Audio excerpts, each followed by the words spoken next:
Hey, what's up, everybody? What's up, everybody? It's Jason from Straight Edge Knives. I messed up the intro already. I'm here at Midgard with Rodney.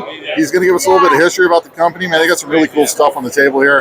And I'm going to give the history, talk about some of these knives, and we're going to learn a little bit today about Midgard. Rodney, how you doing? Good. I'm doing great. I'm glad to be at Blade Show 2023. I'm with Midgard-Messer USA. Our father company is in Germany. Midgard-Messer USA has been open for about 4 months now. The website is up and live. We do have a lot of models there, not all of them. We have a lot of models coming out for 2023. We're super excited about it. I do have a few models and a few prototypes. So this model is what we would consider our first U.S. model knife. If you know anything about European laws and folders in Europe, there's a lot of stuff you cannot do, and having a single action deployment knife or a single-handed deployment knife you cannot do in Europe. So this being the first knife that Midgard-Messer has produced with an actual flipper tab, this is the first U.S. model. Oh, wow. This is the Berserker. This is actually my own design. I designed this knife to make myself as a home knife maker. I collected knives before Midgard's. I started trying to make my own knives. I drew this knife in my house, in my garage. I started cutting out of steel by hand. I took this to Germany to train with Dirk, and he decided he wanted to produce this knife. I entered into the Midgard's family, and I'm in. So I'm happy to be with them. It's awesome. Good. All the things. Closer look at this. Everything's set. That ain't it. Yeah. What's the blade still on that? This is CPM D2, titanium scales. Awesome. And a lot of people that know Midgard's knives will know this knife, the Viking. This is probably the most famous knife that Midgard's has done. This is the version 2 that just came out. Wow, that is a chunk of steel. Yeah. I like it. So you can deploy this with one hand, but in Europe you have to have this, which will lock out, so you can't open or close the knife. Oh, okay. So you have to spin this little wheel, push it over, close it. Yeah, it's really good. So when that locks it out, you're almost essentially making it a fixed blade at that point. Yeah. So the other thing they do, if they don't have that lockout, you actually have to have a pin that goes in there. Oh, I see. So if you see this hole right here in the Beowulf, there's a pin that comes with the knife that you stick in there when it's open. It makes it a fixed blade. And then also put a pin there to hold it closed. Oh, okay. Well, that's a beautiful knife too. Thank you. These are the Midgard-Messer is a German company. All the fixed blades are made there in-house in Germany. All the folders are produced by OEM manufacturers in China. Our hopes is that for the U.S. market, we will be producing knives in the U.S.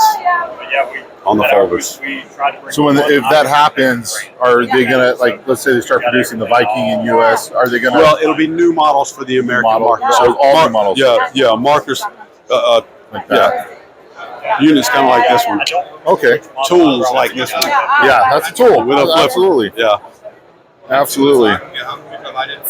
And now, are these just kind of one-off fun projects, like these larger? Or? Yeah, these larger knives. Well, no, these are actually sold on the German website. We do have some of the fixed blades on the U.S. website. And these are, I mean, we sell these. And you would think, oh, well, who's going to buy? We sell these. We sell a lot of these big knives. I want to buy one. these are hand ground. When I say hand ground, I mean they're not CNC ground. So this is about 4 hours worth of grinding to grind this blade. Yeah, this thing is. This is a chunk of steel for sure. Like I was holding it earlier, and that's probably about 3 pounds. Yeah. But I'll tell you what, you got to get through that door. You're going to get through it. Right.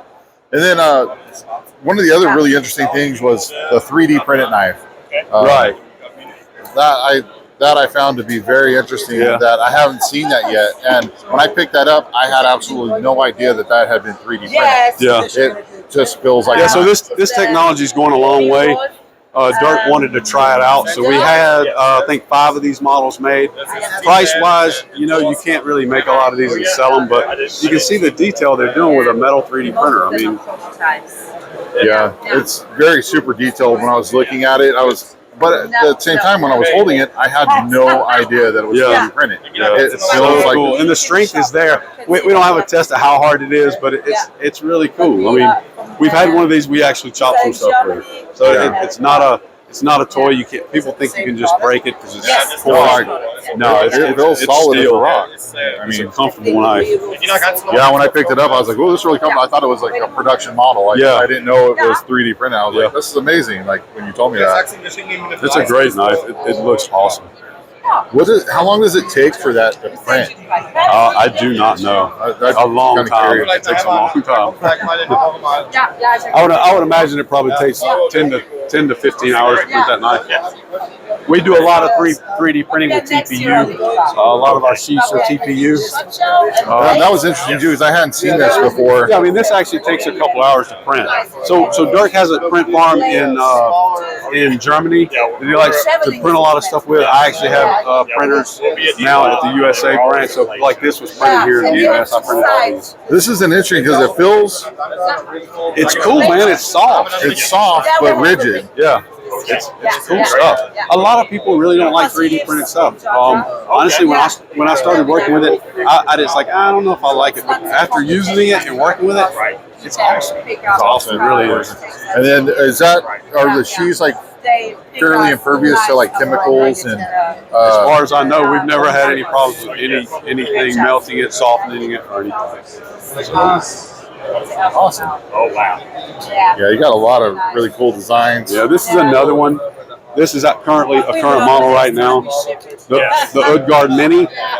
So, and then you see we're doing different scales that you can bolt onto it. It's a small knife, but it's so cool. Yeah, it's pretty slick. Nice It's little. so cool. And these are currently on the website. We're going to be doing the scales. So you can switch out the scales by different scales, switch them out. Yep. So you got Really copper, G10, carbon fiber, Damascus. And I'm assuming this is supposed to be like Thor's hammer. Yeah. Yeah, that's the other thing I think is really cool about the blades here is like they have that mythology look and feel to them, right. And bringing something different to the market, which is pretty cool.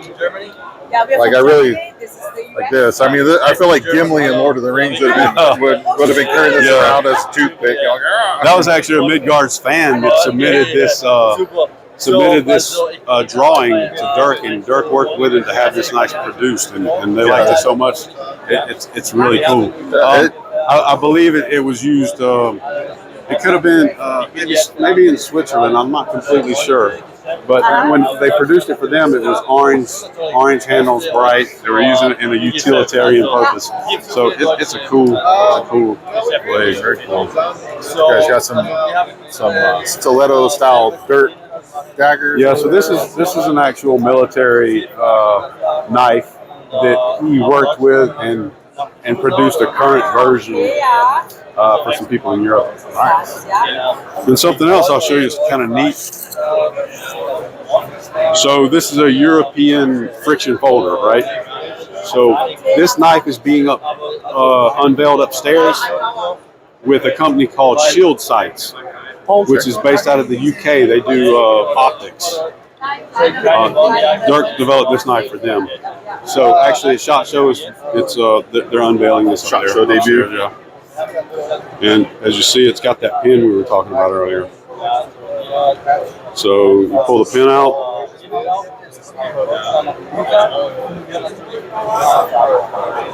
Here's a friction folder. Nice little friction folder. So this is the prototype. They're doing a drop point version as well. Oh, awesome. These will probably end up. We'll probably sell these on our website as well. Yeah. Well, what's nice is even though it has like the European law stuff, you can take it off and a lot of the knives that were coming in the U.S. actually had the pin in them, and people just take them out and get them. Which is fine because we don't need them here. Yeah. Awesome, man. Awesome, man. Thank you so much for taking the time to talk with us. Very much for stopping by. We'll be at Blade Show in Atlanta. I'm looking forward to it in June, so I hope to see you there. Is there a Instagram page for Midgard-Messer? We've got Midgard-Messer Facebook page. We got the Midgard-Messer USA website. We got Midgard-Messer USA on Instagram, and we have Midgard-Messer USA on Facebook. Awesome. There it is, guys. Look them up online, all the platforms, like and follow them. They're making some cool stuff. I mean, there's some pretty innovative things going on here with a 3D printed knife, and there's some really cool, out-of-the-box, different knives. So, hey, thank you so much, Rodney. Thank you Greatly very much. I appreciate appreciate it. Hey, you guys stay safe, stay sharp, and we'll see you next time.